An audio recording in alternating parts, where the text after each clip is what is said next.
As shown before, functional constituency has long been a controversial topic. We thus contact Professor Richard Cullen, a visiting professor in Hong Kong U Law faculty and an expert on legislative affairs in Hong Kong. He is also the author of several books and articles on this topic. To better understand the significance of functional constituency, we first check the political system that functional constituency and legislature lives in. Well, the British set up Hong Kong starting from 1841, and although in England they were developing this parliamentary system, the system they used for colonies like Hong Kong was the 18th century British system with a powerful governor and government around him, usually civil servants, and a weak legislature, but still a legislature one, so the laws had to be passed by the legislature, not by the government, and then an independent judiciary. On this, clearly the British system in Hong Kong was executive-led. Clearly that continues to be the case, but also clearly there is a separation of powers. So, what's the role of legislature in such an executive-led system, and what's its significance on Hong Kong's government and governance? The difference with the US is that the Congress, the members of Congress, have much greater powers in the US to introduce their own laws. So in the US, laws come from the government. For instance, President Obama's healthcare reform. A lot of that comes from the executive initially with the help of the legislature. But you can also get laws which come almost entirely from the Congress. So the laws regarding campaign financing, which the Supreme Court outrageously has just overturned in part. But those laws, the most recent ones, I think McCain-Feingold, the laws which are named after members of Congress usually are laws which have originated primarily in Congress. In Hong Kong, it's almost impossible for members of LegCo to introduce a new law. Virtually impossible, because the basic law essentially makes it impossible for individual or groups of members.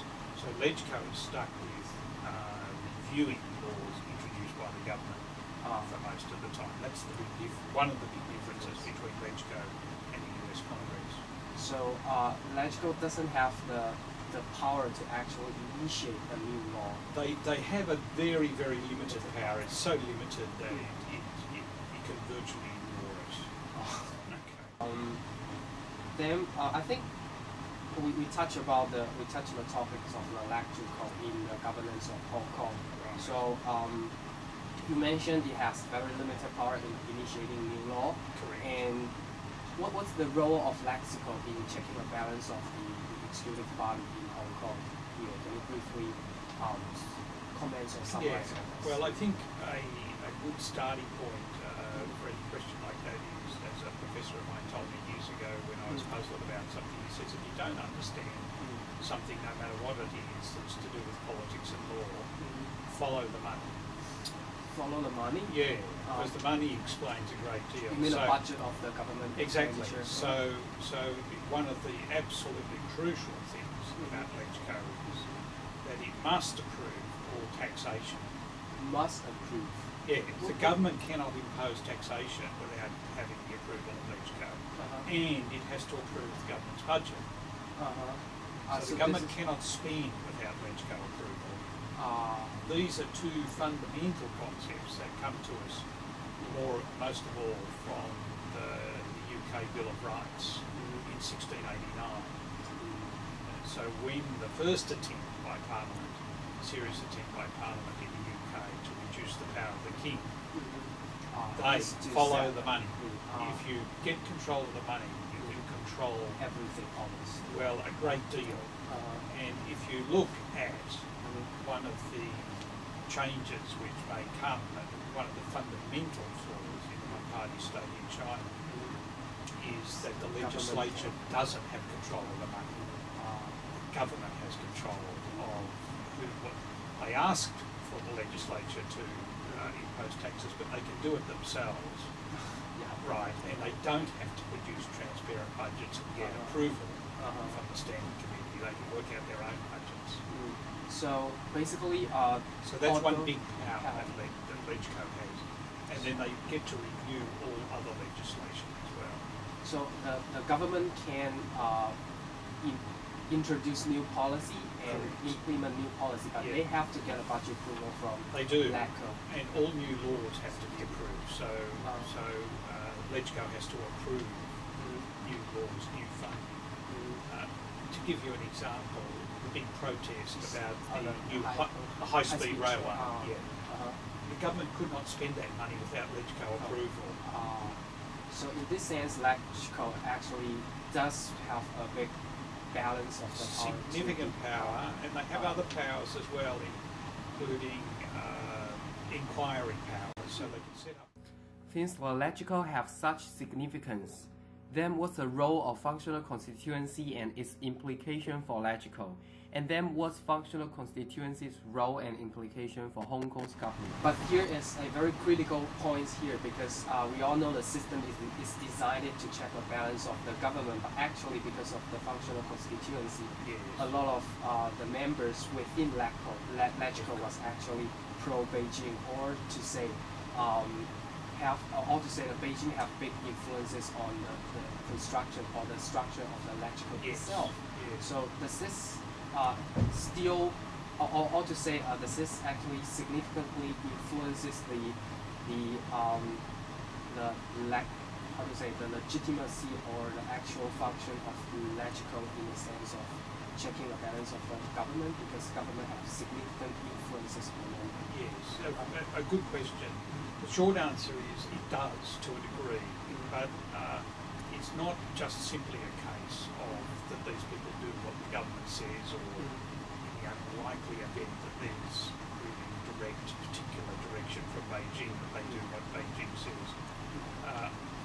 The latter case, I think, is quite rare as far as I can see.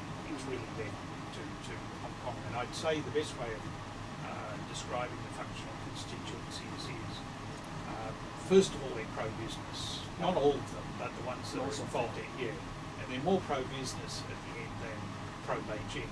Usually those things will go together, but above all, they're pro-business because they see their role as being to maintain the economic balance and system as it exists in Hong Kong, which gives them plenty of money generally, and means people don't get paid very high wages in lower level jobs and so on.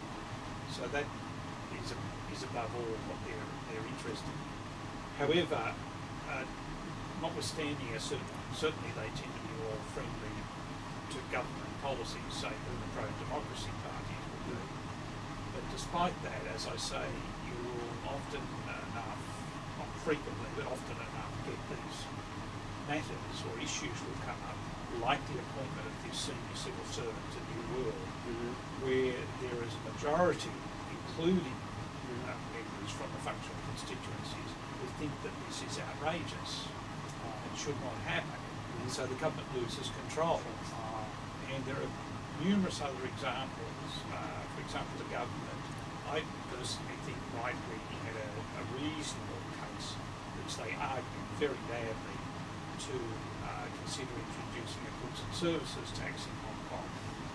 But the members of the functional constituencies, amongst others, objected and said Hong Kong should not have a GST. And more recently, you had the government trying to expand the landfill site out at Chung Kwan O by using executive action.